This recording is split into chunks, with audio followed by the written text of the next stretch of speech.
Hello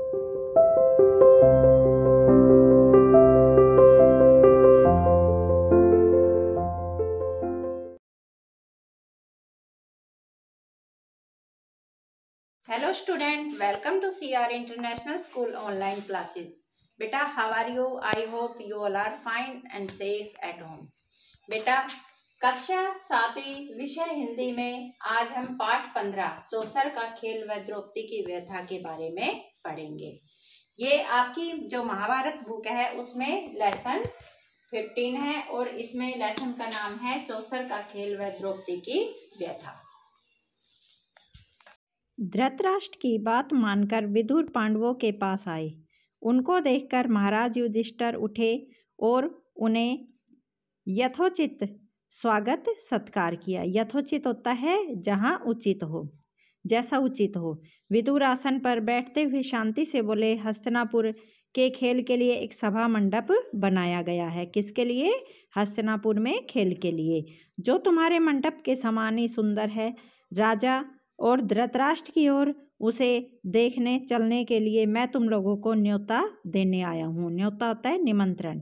राजा धृतराष्ट्र की इच्छा है कि तुम सब भाइयों सहित वहाँ आओ, उस मंडप को देखो और 2 हाथ चौसर भी खेल जाओ। युधिष्ठिर ने कहा, चाचा जी, चौसर का खेल अच्छा नहीं है। ये किसने कहा? युधिष्ठिर ने।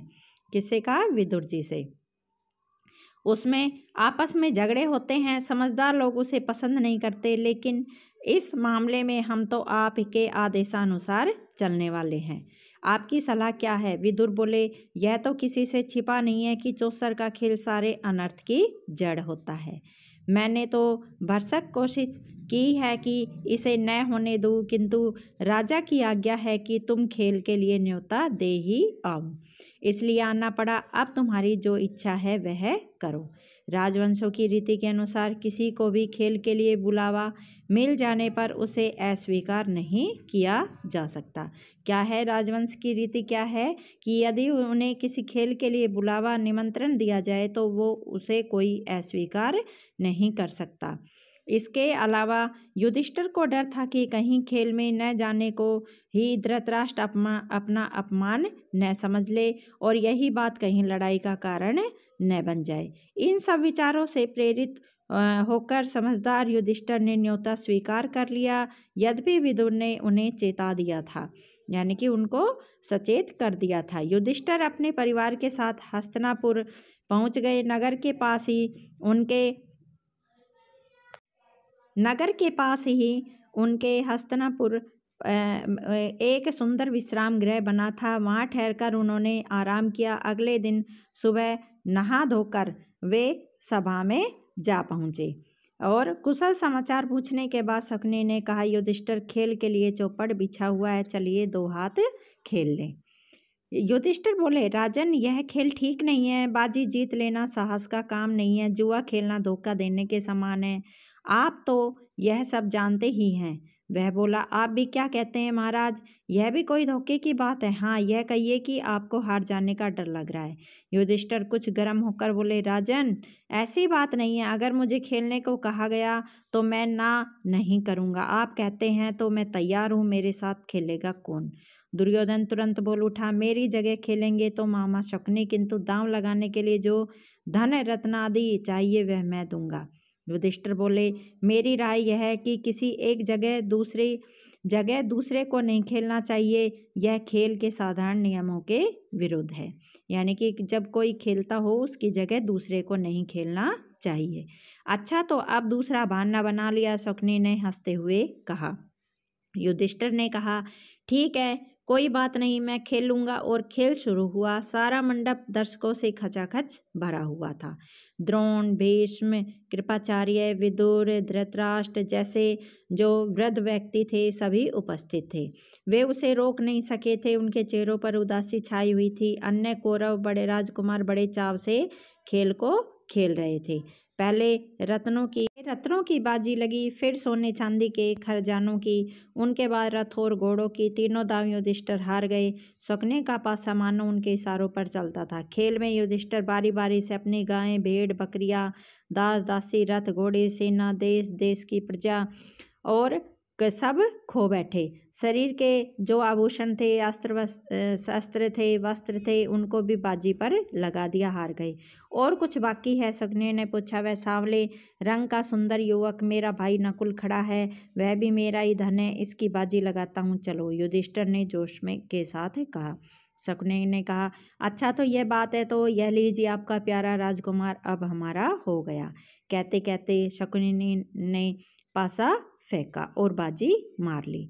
युधिष्ठिर ने कहा, यह मेरा भाई सहदेव है, जिसे सारी विद्याओं को पार कर लिया है, इसकी बाजी लगाना उचित तो नहीं, फिर भी लगाता हूँ, चलो देखा जाएगा। यह चला और वह जीता। कहते हुए शकुनी ने पासा फेंका और सहदेव को भी युधिष्ठिर गंवा बैठे। अब दुरात्मा शकुनी को आशंका हुई कि कहीं युधिष्ठिर खेल बंद न कर दे।